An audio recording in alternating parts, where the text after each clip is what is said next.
Assalamualaikum warahmatullahi wabarakatuh.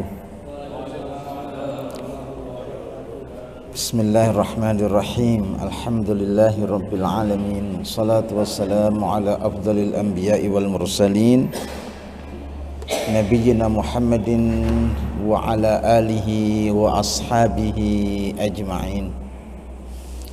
Subhanaka la ilma lana illa ma 'allamtana innaka antal alimul hakim. Rabbi shrah li sadri wa yassir li amri wahlul 'uqdatam min lisani yafqahu qawli. Hadirin, marilah bersama-sama kita panjatkan rasa tasyakur kita kehadirat Allah atas segala nikmat yang telah dilimpahkan kepada kita semua. Allah Subhanahu wa ta'ala masih berkenan memberikan kesadaran, memberikan kekuatan untuk tetap istiqomah di dalam ketaatan kepadanya. Mudah-mudahan semua amal ibadah kita diterima di sisi Allah Subhanahu wa ta'ala. Kita melanjutkan kajian-kajian yang sudah kita laksanakan pada kesempatan-kesempatan sebelumnya. Pada pertemuan kemarin kita membicarakan tentang sisi kemukjizatan Al-Quran, yang waktu itu kita bicarakan bahwa kemukjizatan Al-Quran itu dari paling tidak 3 sisi. Ada sisi kandungannya, ada sisi sastranya, dan juga sisi keserasian, redaksi atau kalimat-kalimatnya. Nah, sebelum kita masuk ke dalam surat Al-Baqarah secara tahlili, yakni kajian ayat per ayat, kita awali dengan gambaran umum ya dari surat Al-Baqarah ini. Abu Ja'far bin Az-Zubair Al-Gharnati menunjukkan ulama ini dari Granada ya, Spanyol, ulama Islam Barat, berpendapat bahwa surah ini, yakni suratul Baqarah ini dengan segala rahasianya adalah penjelasan tentang as-sirat al-mustaqim yang sudah pernah kita kaji dalam surah Al-Fatihah atau jalan lurus.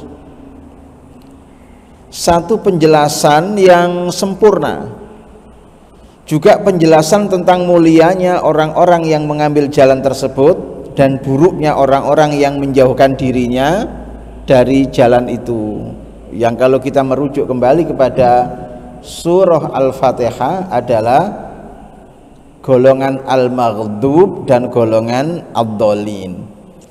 Karena memang seperti yang pernah kita sitir bahwa salah satu tema sentral dari 3 tema pokok Al-Quran itu kan qasas. Qasas itu bentuk jamak dari kisah yang artinya kisah atau cerita-cerita. Disitulah pelajaran-pelajaran akhlak itu terkandung atau terhimpun. Jadi kisah orang-orang soleh dengan segala keberhasilannya ada dalam Al-Quran, juga kisah orang-orang toleh. Toleh itu lawannya soleh. Kisah orang-orang zalim dengan segala kegagalannya. Burhanuddin Al-Biqai dalam Nadhmudz Dzuror, salah satu kitab tafsir yang sangat masyhur, mengatakan bahwa dalam surah Al-Baqarah ini ada ketegasan ya, bahwa Al-Quran merupakan sumber hukum yang tegas, juga petunjuk yang harus diikuti, petunjuk teragung mengenai iman kepada yang ghaib, al-imanu bil ghaib ya. Iman kepada hari akhir, hari kebangkitan, yang diantaranya nanti diterangkan lewat kisah sapi betina ya. Karena bagaimana Nabi Musa yang hanya menggunakan salah satu bagian dari sapi yang disembelih itu, ada yang bilang ekornya, ada yang bilang sampilnya, terus dipukulkan kepada seseorang yang telah meninggal dunia, akhirnya hidup kembali untuk memberikan keterangan-keterangan yang perlu dan kemudian mati lagi. Nah, ini satu pelajaran tentang al-imanu bil ghaib yang pesan-pesannya lewat kisah tentang penyembelihan sapi, dan itulah alasan dari dinamakannya surat kedua itu dengan surat Al-Baqarah. At-Tahir bin Ashur mengatakan bahwa tujuan terbesar surah ini terbagi menjadi dua bagian.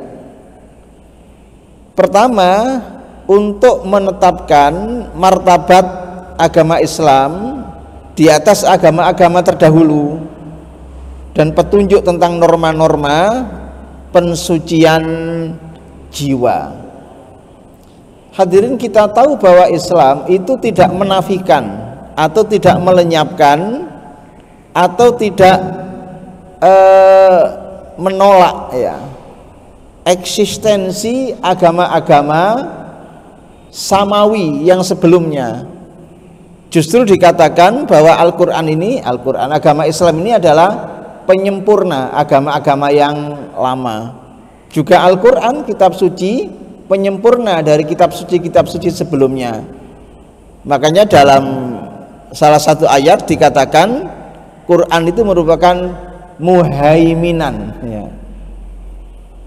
pemelihara, penjaga ajaran-ajaran universal yang ada di dalam kitab suci sebelumnya. Jadi tidak menafikan kitab suci yang sudah lewat ya. Nabi mengatakan ibarat bangunan, maka ad-din al-Islam ini adalah batu bata terakhir yang diletakkan. Juga petunjuk tentang norma-norma pensucian jiwa ya, nanti kita akan paham itu ya, bagaimana Al-Quran menghendaki supaya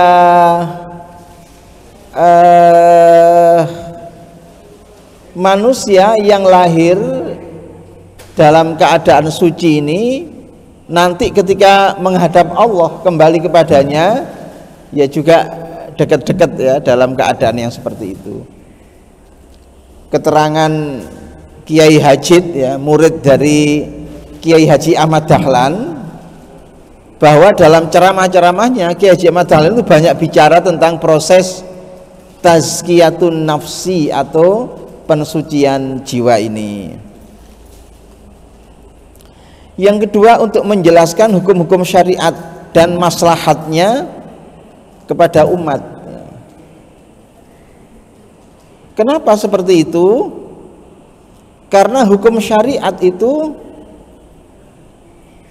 didesain oleh Allah untuk kemaslahatan umat manusia. Hukum syariat bukan untuk menyengsarakan manusia. Allah mengatakan bahwa dirinya tidak berbuat zalim kepada hamba-hambanya. Wa ma rabbuka bidzallamin lil abid.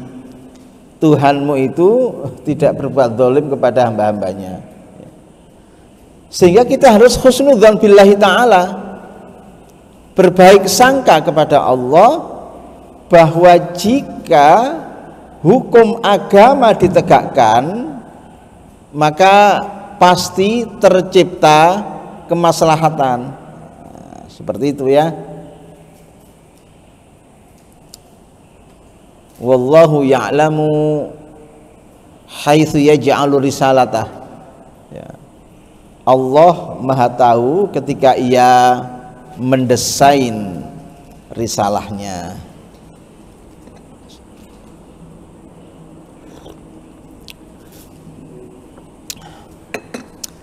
Ayat-ayat yang mengatakan bahwa agama ini atau syariat ini disesuaikan dengan kemampuan manusia ya.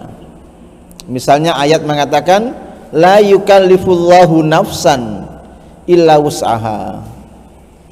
Allah tidak membebani seseorang kecuali sesuai dengan kesanggupannya.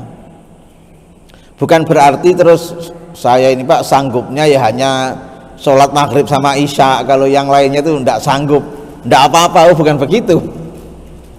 Atau saum Ramadan, saya ini Pak sanggupnya hanya minggu pertama dan minggu terakhir, kalau yang tengah-tengah itu tidak sanggup. Kan tidak apa-apa, karena Tuhan mengatakan la yukallifullahu nafsan illa wus'aha. Bukan itu. Ayat yang mengatakan la yukallifullahu nafsan illa wus'aha itu menunjukkan bahwa syariat ini sudah didesain sedemikian rupa, disesuaikan dengan kadar kemampuan manusia. Jadi manusia tidak punya alasan mengatakan saya tidak mampu. Allah yang mendesain ini sudah disesuaikan dengan kadar kemampuan manusia. Makanya jangan melampaui itu. Kalau melampaui itu ya pasti akan menemukan kesulitan-kesulitan. Dalam puasa misalnya ada makan berbuka, ada juga makan sahur. Jangan mentang-mentang kuat kemudian mengatakan, oh kalau orang lain pakai buka sahur, saya ini kuat walaupun tidak pakai buka, tidak pakai sahur. Itu bukan saja tidak sesuai dengan sunnah, tapi ya akan menyengsarakan diri sendiri. Artinya malah termasuk saum yang dilarang dalam agama, namanya saum wisol. Baik, nah bicara tentang surah Al-Baqarah, kita akan menjelajahi lebih dulu bangun rancangnya ya. Ada tema-tema sentral yang ada di sana. Pertama misalnya tentang 3 golongan manusia dalam menyikapi Al-Quran. Itu nanti ayat 1 sampai ayat 20. Pertama golongan mukmin ayat 1 sampai 5. Kedua golongan kafirin ayat 6 sampai 7. Dan ketiga golongan munafikin ayat 8 sampai 20 ya. B. Keesaan dan kekuasaan Allah itu mulai ayat 21 sampai ayat 39. Perintah menyembah Allah yang Maha Esa, tantangan kepada kaum musyrikin mengenai Al-Quran. Kalau mereka meremehkan Al-Quran silakan, tidak usah satu orang, satu kabilah kolaborasi untuk menandingi Al-Quran silakan, tidak akan mampu. Ganjaran bagi orang-orang beriman, perumpamaan dalam Al-Quran dan hikmah-hikmahnya, al-amsal fil Quran wa hikamuhu ya. Karena Masya Allah dalam Al-Quran itu penuh dengan amsal, perumpamaan-perumpamaan. Ya nanti pada saatnya akan kita kaji tentu secara tahlili tadi. Kelima, bukti-bukti kekuasaan Allah. 6, penciptaan manusia dan penguasaannya di bumi. Itu ayat 30 sampai 39 ya. Yakni wa idz qala rabbuka lil malaikati inni ja'ilun fil ardi khalifah, itu ayat 30 dan seterusnya ya.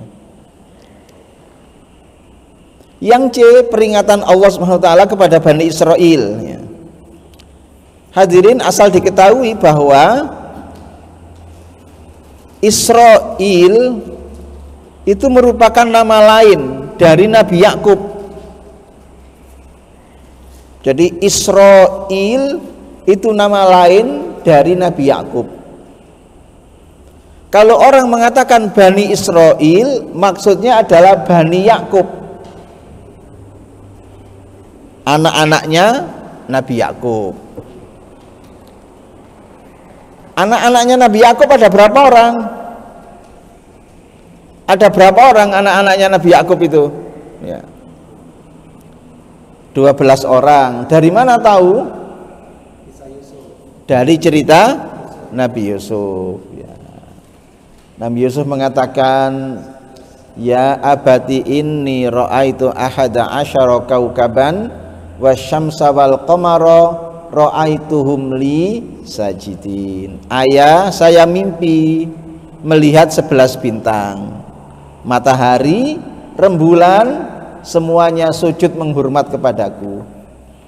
Nah, 11 bintang itu adalah saudara-saudaranya Yusuf, ditambah Yusuf sebagai sosok yang bercerita 12, dan semuanya laki-laki. Nabi Yakub itu punya anak 12, semuanya laki-laki, tapi dari 2 ibu.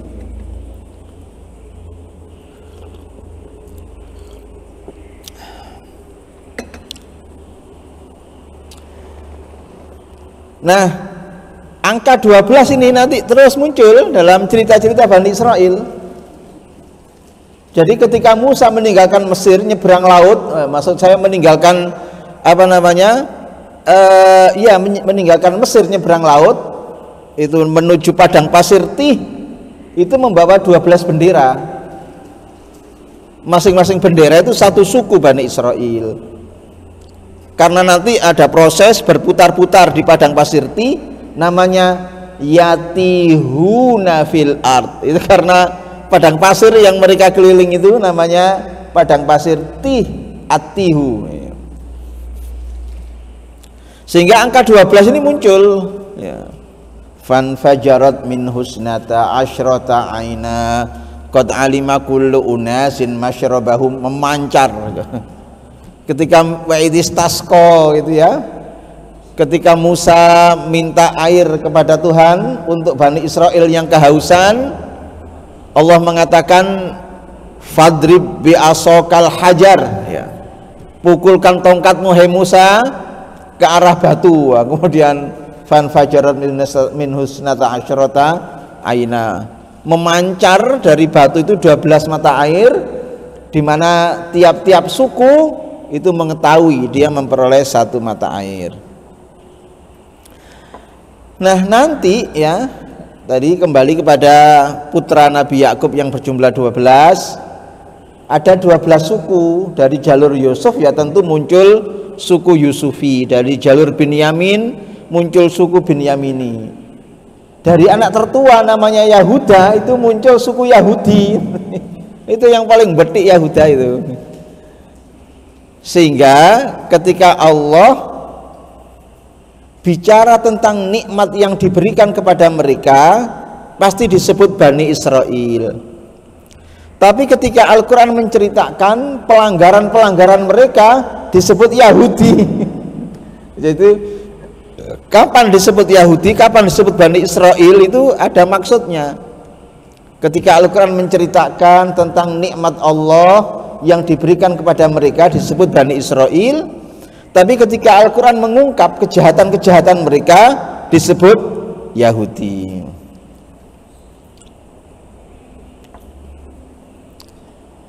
Kemudian perincian nikmat Allah Subhanahu wa taala kepada Bani Israel, ayat 49 sampai 60, pembalasan terhadap sikap dan perbuatan Bani Israel, pahala orang yang beriman, pembalasan terhadap Bani Israel yang melanggar perjanjiannya dengan Allah, kemudian kisah penyembelihan sapi betina, keimanan orang Yahudi sukar diharapkan, ya, karena mereka sudah memagari dirinya. Kan dalam Quran dia mengatakan wa qalu qulubuna ghulf. Mereka mengatakan tidak bisa, hati kami ini sudah tertutup. Mbok kamu ceramai seperti apapun tidak akan membuat kami ini tertarik kepada ajaran Muhammad. Nah, itu karena mereka mengatakan hatinya sudah tertutup.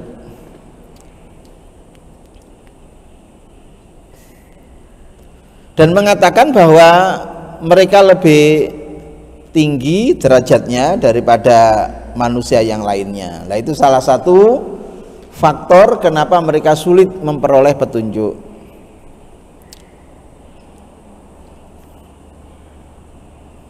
Bani Israel mengingkari janjinya dengan Allah, sikap orang Yahudi terhadap para rasul dan kitab-kitab Allah yang lainnya.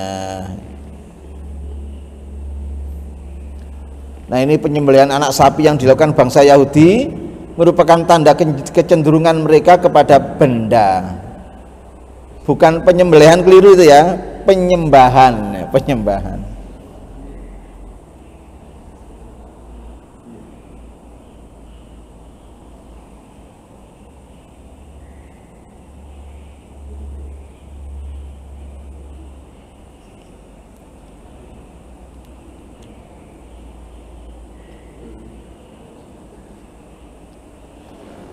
Penyembahan anak sapi itu ijlan jasadan lahu khuwar itu ya, merupakan tanda kecenderungan mereka kepada benda atau materi ya. Memusuhi malaikat Jibril berarti memusuhi Allah Subhanahu wa ta'ala yang mengutusnya ya.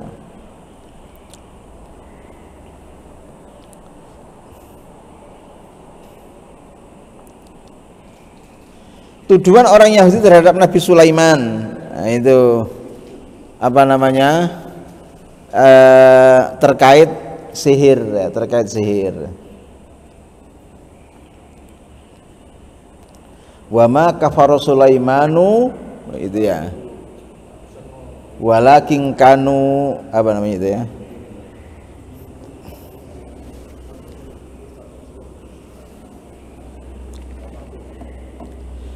berikutnya adalah ketidaksopanan orang-orang Yahudi terhadap Nabi Muhammad SAW dan sahabat-sahabatnya ya, terkait la taqulu ra'ina itu.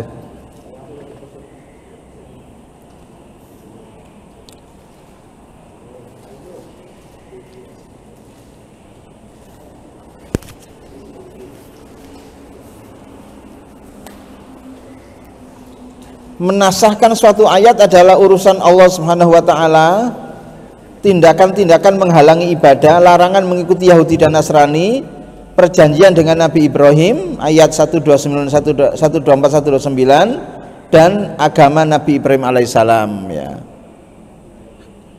Apa namanya? Walakin kana hanifan muslima wa ma kana minal musyrikin.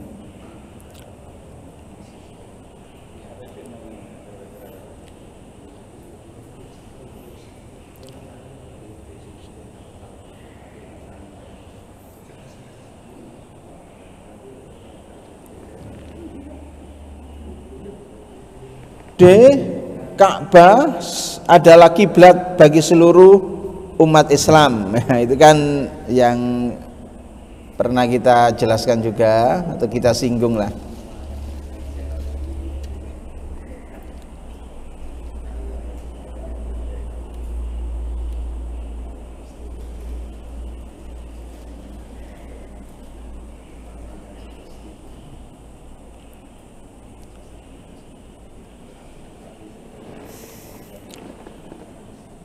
Kelompok keempat terkait Ka'bah sebagai kiblat bagi seluruh umat Islam.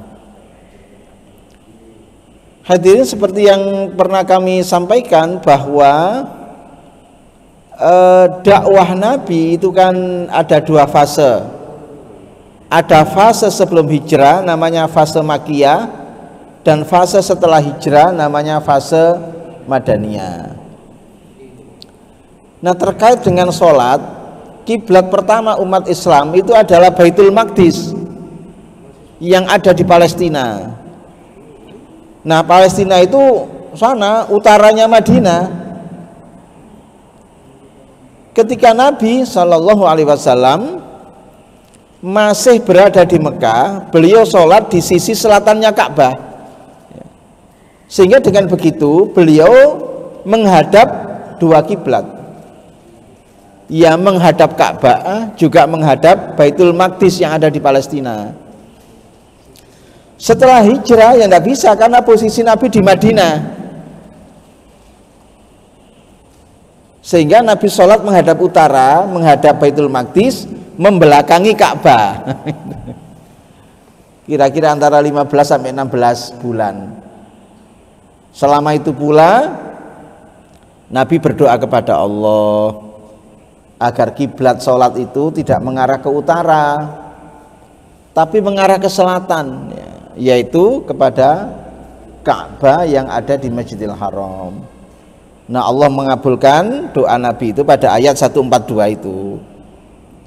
Qad nara taqalluba wajhika fis sama falanuwalliyannaka qiblatan tardaha fawalli wajhaka syatrul masjidil haram.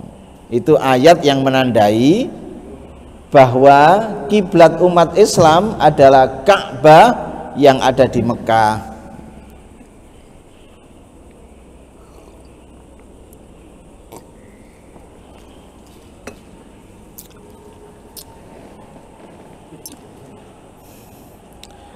Berikutnya cobaan berat dalam menegakkan kebenaran, kemudian manasik haji.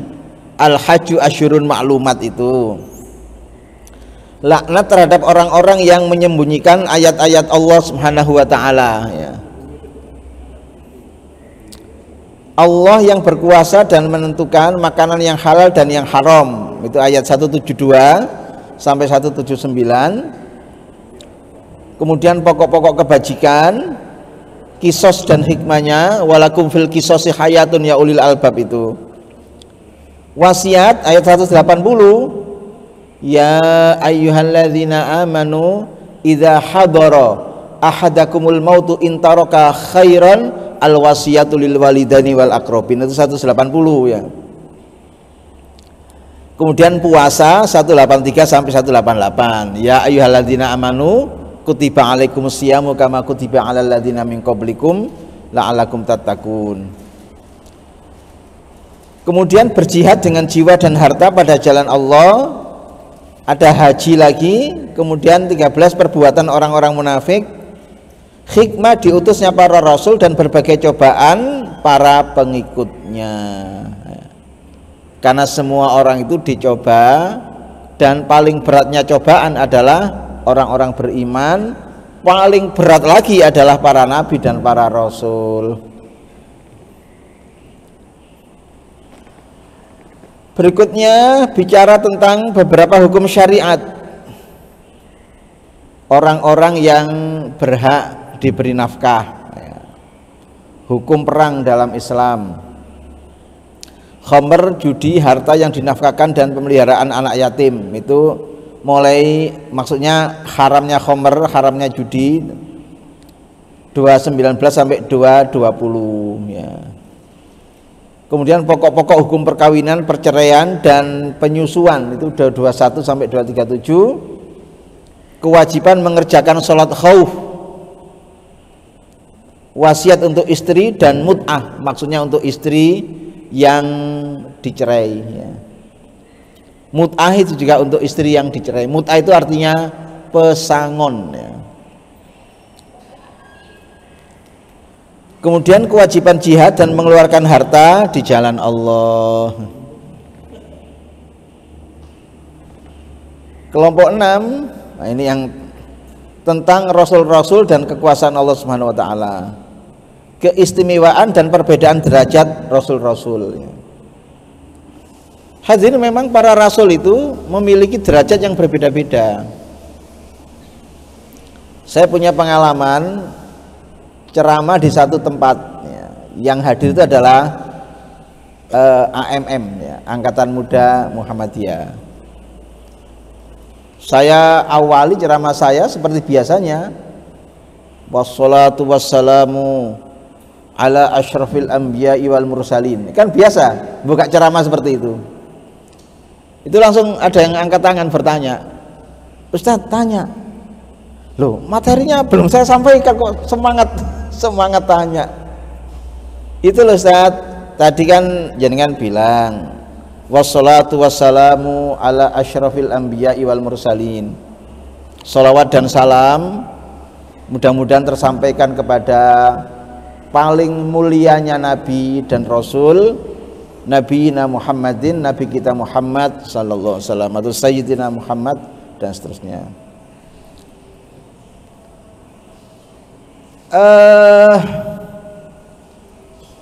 Yang tanya tadi bilang begini, bukankah Allah mengatakan ya, bahwa kita tidak boleh membeda-bedakan antara satu rasul dengan rasul yang lainnya. Sebagaimana firman-Nya, la nufarriqu baina ahadin mir rusuli. Oh, jadi ngutip ayat.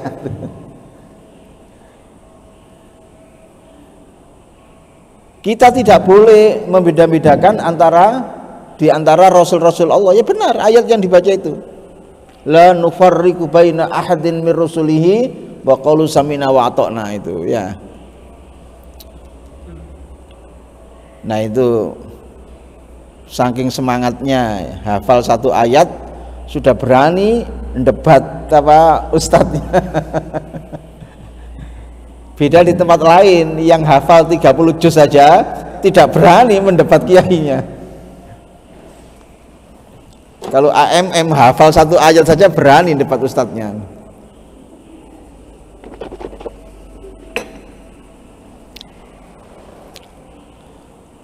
Nah, kemudian saya sampaikan ayat-ayat itu, bahwa derajat para rasul itu beda-beda. Itu adalah pernyataan Allah dalam Al-Quran. Tilkar rusulu faddolna ba'dahum ala ba'd. Itulah rasul-rasul yang satu kami lebihkan di atas yang lainnya. Bahkan ada rasul tertentu yang dalam Al-Quran dikasih nama khusus, namanya ulul azmi minar rusul. Rasul-rasul ulul azmi yang menurut para ulama 5, yakni Nabiullah Nuh, Nabiullah Ibrahim, Nabiullah Musa, Isa, dan Nabi kita Muhammad sallallahu alaihi wasallam. Nah, terkait ayat tadi, larangan membeda-bedakan itu dalam hal keimanan. Jangan seperti Yahudi yang mengimani Musa tapi tidak mau mengimani Isa, tidak mau mengimani Muhammad sallallahu alaihi wasallam. Jangan juga seperti orang Nasrani yang mengimani Musa juga mengimani Isa, bahkan menempatkannya di atas batas-batas kemanusiaannya, disembah sebagai Tuhan, tapi tidak mau mengimani Muhammad.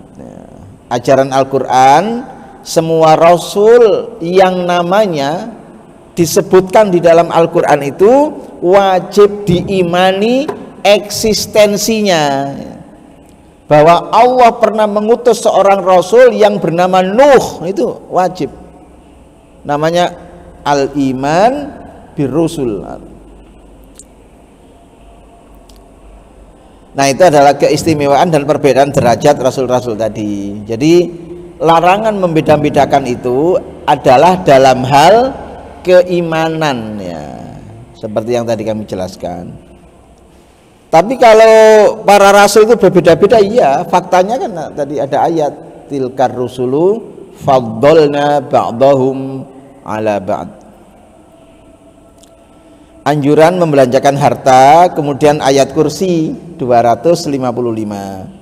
Tidak ada paksaan memasuki agama Islam, la ikraha fiddin. Membangkitkan kembali orang-orang yang sudah mati, itu keimanan terhadap akhirat. Ini yang terakhir, cara-cara menggunakan harta serta hukum-hukumnya. Menafkahkan harta di jalan Allah Subhanahu wa taala. Hukum riba, ya, hutang piutang dan kesaksian dalam muamalah. Ya ayyuhalladzina amanu idza tadayantum bidainin ila ajalin musamman faktubuh. Pujian Allah terhadap para mukmin dan doa mereka, yakni akhir dari dua ayat terakhir dari surat Al-Baqarah itu, amanar rasulu bima unzila ilaihi mir rabbi wal mu'minun kullun amana billahi, itu dan seterusnya.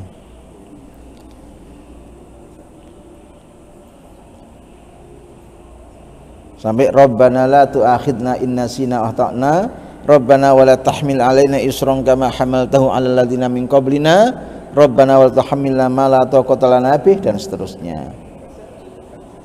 Itu rancang bangun ya, rancang bangun surat Al-Baqarah. Artinya melewati tafsir At-Tanwir itu kita akan membahas itu ayat-ayat tadi. Walaupun tentu saja satu kelompok ayat ya tidak akan selesai dalam satu pertemuan yang amat singkat. Baik, kita mulai dengan membicarakan 3 golongan manusia dalam menyikapi Al-Quran. Sebagaimana kita ketahui, di awal surat Al-Baqarah itu disebutkan 3 golongan manusia. Ada golongan mukmin, yakni mulai ayat 1 sampai ayat 5. Alif lam mim dzalikal kitabu la raiba fihi hudal lil muttaqin. Nah, itu ya. Alladzina yu'minuna bil ghaibi wa yuqimuna sholata, dan seterusnya. Kemudian golongan kafirin. Innalladzina kafaru sawa'un 'alaihim a'anzartahum am lam tunzirhum la yu'minun. Dalam bacaan Imam Baras, anzartahum am lam tunzirhum la yu'minun. Kemudian golongan munafikin. Wa minan nasi may yaqulu amanna billahi wa bil yaumil akhir wa ma hum bimu'minin. Ini golongan munafikin ayat 8 sampai 20. Baik. Nah ini ya golongan mukmin ayat 1 sampai 5. Di situ ada konsep tentang al-muttaqin.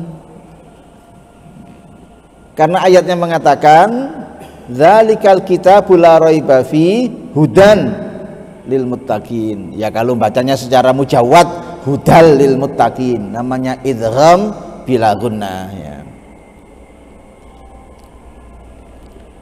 Sehingga yang pertama kali kita bicarakan adalah konsep al-muttaqin tadi. Ya mungkin ini saja, nanti sampai 1 slide ini aja ya gitu. Kata-kata at-taqwa diambil dari kata-kata ittaqo yattaqi ittiqoan, yang artinya batas di antara 2 benda. Demikianlah orang-orang bertakwa adalah orang yang membuat batas di antara 2 hal, perintah Allah dan larangannya. Dikasih disparitas, ini perintah dikerjakan, ini larangan dijauhi, jangan dicampur. Nanti perintah dijauhi, larangan dikerjakan, tidak boleh. Juga batas antara dirinya dengan azab Allah. Dalam bahasa lain, orang muttaqin itu adalah yang tidak pernah merasa aman dari azab Allah. Dalam Al-Quran kata-kata at-taqwa dengan berbagai derivasinya, ittaqo, yattaqi, dan seterusnya, muttaqun, muttaqin, diulang sebanyak 258 kali. Nah, itu secara bahasa. Penjelasannya, al-muttaqin adalah orang yang menjaga diri dari sebab-sebab siksaan Allah. Dengan cara apa? Imtithalul awamir wajtinabun nawahi. Melaksanakan perintah-perintah, menjauhi larangan-larangan dengan spirit ittiba dan ikhlas. Ittiba mengikuti petunjuk Nabi, ikhlas semata-mata mengharap ridha Allah, tidak mengharap ridho nas atau ridhonya manusia. Nah, yang dijaga adalah siksa duniawi dan siksa ukhrawi. Siksa duniawi dijaga dengan menguasai ilmu tentang sunnatullah atau hukum sebab akibat. Ini dari tafsir At-Tanwir mengutip pendapatnya Al-Maraghi. Kalau jenengan takut tenggelam, ya pakai pelampung. Itu menghindarkan diri dari siksa duniawi. Jenengan pekerjaannya tukang las, supaya mata jenengan tidak terpapar oleh radiasi panas yang sangat tinggi, ya pakai kacamata pelindung. Kalau tidak bisa rusak kornea matanya. Itu namanya harus menguasai sunnatullah atau hukum sebab akibat, termasuk di dalam proses mencari rizki.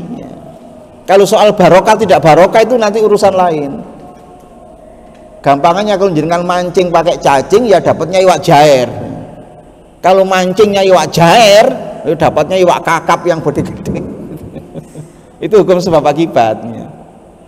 Wong modalnya sendok ya dapatnya satu piring, modalnya entong dapatnya satu wakul, modalnya sekrop ya dapatnya satu kol pickup, modalnya bego ya dapatnya satu dumper kan gitu. Adapun siksa akhirat dijaga dengan iman, takwa, tawakul, tauhid, amal soleh, serta menjauhkan diri dari syirik dan kemaksiatan. Itu nanti yang kita elaborasi dalam bentuk tazkiyatun nafsi. Ya, ini insya Allah konsep al-muttaqin ini akan berlanjut, yang akan kita lanjutkan pada pertemuan-pertemuan akan datang. Ini kelompok awal ya dari surat Al-Baqarah yang ada 7 atau 8 kelompok tadi. Baik ya, saya kira untuk sementara cukup dulu. Kita akhiri dengan hamdalah, alhamdulillahirabbil alamin. Boleh silakan.